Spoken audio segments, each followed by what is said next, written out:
Stock market के किसी भी स्टॉक को लेने के लिए आपकी सबसे बड़ी परेशानी ये होती है कि भाई ये आने वाले टाइम पे स्टॉक की प्राइस कहाँ जाएगी।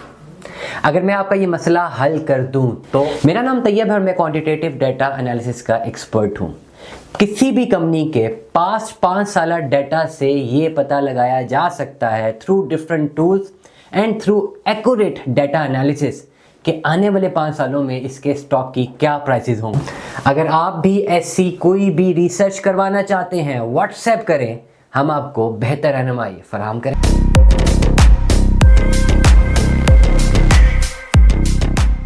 अस्सलाम वालेकुम दोस्तों, मेरी ज़्यादातर जो व्लॉगिंग रही है हमेशा रियल एस्टेट पर रही है और जो इन्वेस्टमेंट कंसल्टेंसी है ये मेरा डिफरेंट चैनल है जिसमें मैं आपको स्टॉक मार्केट के हवाले से इन्वेस्टमेंट के हवाले से गाइड करता हूँ। अच्छा, आपने रियल एस्टेट में या तो आपका पैसा रियल एस्टेट में इन्वेस्ट होता है या आप अपना पैसा इन्वेस्ट लाके करते हैं स्टॉक मार्केट में। लेकिन एक ऐसी कंपनी है जिसमें पैसा तो आप स्टॉक मार्केट में डाल रहे हैं लेकिन वो पैसा आपका इन्वेस्ट हो रहा होता है रियल एस्टेट में। अभी हर ज़बान ज़दे आम है ये खबर, अब तमाम तर लोग जानते हैं कि इंटरेस्ट रेट नीचे आया। 3 खबरें मैं दे रहा हूँ रियल एस्टेट के हवाले से। एक तो आया है इंटरेस्ट रेट नीचे 12% पे आया, नंबर 1। नंबर 2, कुछ दिनों पहले DHA और CDA ने मिलकर एक जॉइंट वेंचर लॉन्च किया है मार्गला इनक्लेव के नाम से। ये पार्क व्यू सिटी और बहरी इनक्लेव से पहले इस्लामाबाद में। और इंस्टॉलमेंट्स पे अगर सिर्फ कनाल का प्लॉट ही लॉन्च किया इन्होंने 5 करोड़ रुपए प्लस में, 5 या 5.25 करोड़ रुपए का 3 या 4 साल के इंस्टॉलमेंट्स में एक कनाल का प्लॉट लॉन्च किया। पिछले 2-3 सालों से रियल एस्टेट का बहुत बुरा हाल था और बहुत बुरे हालात से गुजरे हैं वो तमाम तरह इन्वेस्टर्स जिन्होंने रियल एस्टेट में पैसा डाला। अब being a student of economics researcher, मैं एक दिन में देख रहा हूं कि भाई एक इतना बड़ा वेंचर DHA और CDA ये दोनों मिलकर आ रहे हैं और लॉन्च कर रहे हैं मार्गला इनक्लेव। पहला सवाल मेरा कि भाई रियल एस्टेट इतनी डूबी हुई है, ऑलरेडी पोजेशनेबल प्लॉट्स नहीं बिक रहे, भाई ये कैसे बिकेंगे इंस्टॉलमेंट्स पे? ठीक है, पैसा तो आ नहीं रहा। एक क्या बना हुआ था, हाइपोथेसिस क्या बना हुआ था जी, ओवरसीज पाकिस्तानीज पाकिस्तान में पैसा इन्वेस्ट नहीं कर रहे, ये हाइपोथेसिस था हमारा। तो ये इतने बड़े जो वेंचर्स आ रहे हैं ज़्यादातर पैसा तो उन्होंने ओवरसीज पाकिस्तानी से ही लेना है। ज़्यादातर जो सेलिंग होती है ओवरसीज पाकिस्तानी करते हैं रियल एस्टेट की। स्पेसिफिकली ये जो इंस्टॉलमेंट प्लान होते हैं लोकल पाकिस्तानी पैसा लगाते हैं लेकिन इतना नहीं जितना ओवरसीज लगाते हैं। तो मेरे जहन में सवाल था भाई ये लॉन्च कैसे कर दिया, ये बेचेंगे कैसे?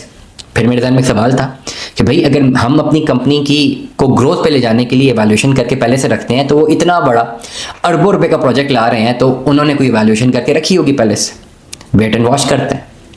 प्लस उन्होंने अप्लाई करने के भी पैसे रखे कि जी जो अप्लाई करेगा वो पैसे जमा करवाएगा तो अप्लाई कर सकता है। अगर बैलेट में नाम निकल आया तो फाइल देंगे, अदरवाइज गया वो पैसे भी ज़ाया जो 15-20 हज़ार रुपये जमा करवाना है। ये भी एक और हैरानकुन बात थी। हालांकि DHA CDA हमेशा ऐसे ही करते हैं, DHA तो ऐसे ही करते हैं, CDA का मुझे खास आइडिया नहीं।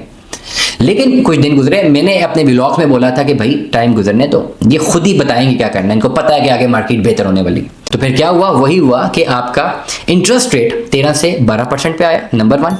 नंबर 2, और ये भी मार्केट में खबरें गर्दिश कर रही हैं कि ये सिंगल डिजिट पाएगा बजट से पहले।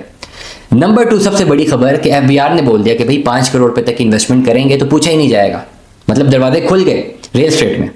अब इसी से रेलेवेंसी के लिए मैं ये व्लॉग क्यों कर रहा हूँ कि जो लोग अपनी इन्वेस्टमेंट सिर्फ स्टॉक मार्केट में करते हैं, रियल एस्टेट उनको पता नहीं, लेकिन रियल एस्टेट में वो पैसा इन्वेस्ट करना चाहते हैं। एक ऐसा आपके पास शेयर है डॉलमेंट सिटी रीट के नाम से, ये एक स्टॉक मार्केट में लिस्टेड शेयर है डॉलमेंट सिटी रीट, और ये आपका पैसा रियल एस्टेट में लगाता है और वहां से आपको मुनाफा बना के दे सकता है।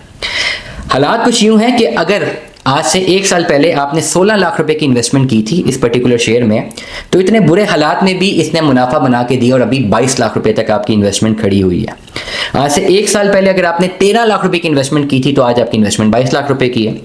और आज से 3 साल पहले आपने अगर 13 लाख की इन्वेस्टमेंट अगेन की थी तो आज आपकी इन्वेस्टमेंट वही 22 लाख रुपए की है। मतलब पिछले 1 साल में, पिछले 3 साल में और पिछले 6 महीनों में इस पर्टिकुलर शेयर ने मुनाफा बना कर दिया है। वो तमाम तर लोग जो रियल एस्टेट में इन्वेस्टमेंट नहीं करना चाहते, वो स्टॉक मार्केट की उनको नो हाउ है, वो डायरेक्टली रियल एस्टेट में इन्वेस्टमेंट नहीं कर सकते, तो ये डॉलमेंट सिटी रीट ये इसका एक शेयर है जिसका चार्ट एनालिसिस बड़ा ज़बरदस्त है और ये इन्वेस्टमेंट आपकी रियल एस्टेट में ही जाती है और वहाँ से ये कंपनी जो पैसा बनाती है उससे आपकी इसकी शेयर की वैल्यू इंक्रीज होती है और आप पैसा बनाते हैं। तो इनडायरेक्टली अगर आप रियल एस्टेट में इन्वेस्टमेंट करना चाहते हैं आप थ्रू स्टॉक मार्केट भी इन्वेस्टमेंट कर सकते हैं। शेयर मैंने आपको बता दिया, सेक्टर बता दिया, डॉलमेंट सिटी रीट, इसको देखा जा सकता है। बट येट अगेन मैं बारहा अपने हर व्लॉग के आखिर में कहता हूँ, आज भी कह रहा हूँ कि without applying proper quantitative data analysis आप कभी भी अपनी इन्वेस्टमेंट यूं डायरेक्टली मत करें।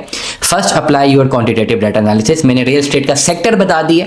ज़रूरी नहीं है कि इसी पर्टिकुलर जो है शेयर को देखना है, आप मल्टीपल जिस सेक्टर में जो मजीद कंपनीज हैं उनको भी रिसर्च कर सकते हैं, उनका भी चार्ट एनालिसिस कर सकते हैं और उस पर भी पैसा लगा सकते हैं। स्टॉक मार्केट से अगर पैसा बनाना है तो रियल एस्टेट के सेक्टर में भी पैसा डाल के पैसा बनाया जा सकता है आने वाले 2 सालों के अंदर। दुआ में याद रखिएगा, अपना बहुत सारा ख्याल रखिएगा। स्टे ट्यून में। अल्लाह हाफ़िज़।